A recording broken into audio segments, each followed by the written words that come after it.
this interview, because I know you have an appointment, we will do a Q&A. Okay, o sige. O dito muna kay Miss Janine Marie Tugonon. If you were stranded in an island, who would you want to be stranded with and why? Ayan. Talagang ikaw na lang ha, sa buong mundo. Ikaw na lang ang natira. Ikaw na lang ang natira sa buong mundo. May isang isla.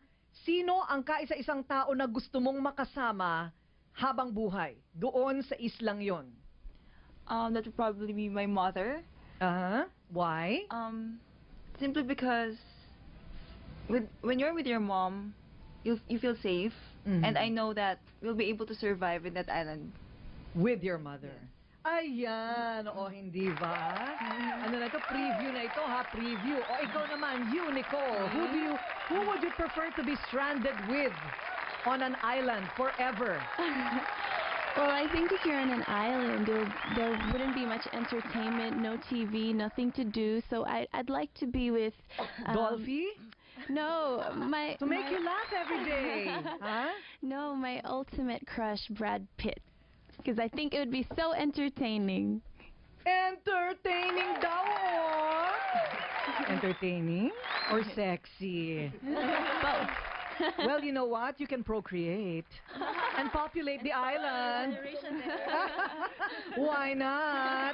Okay, sige. Eh, wala nang tao, di ba? Eh, di magparami kayo ulit. Eh, kung papili ka nga naman, si Brad Pitt na, why not? Okay. Alam mo, Angelina, ikaw talaga. Oh, you naman, Katrina Dimaranan. That was exactly what I was gonna say. I was gonna choose a guy. Kasi kung kami na lang yung natitira, then I'd rather have kids para, you know, parang Adam and Eve. Adam and Eve! Diyos ko talaga naman. Adam and Eve sila ulit. Alam mo, sa inyong lahat, si Janine lang ang ang wholesome. Si Janine lang ang wholesome. Ang gusto niya, inaalagaan siya. You know, it's also a reflection of your personality. Biro mo, talagang, she likes to be taken care of. While Nicole wants to have fun. O ayan, si Katrina naman gustong magkaanak.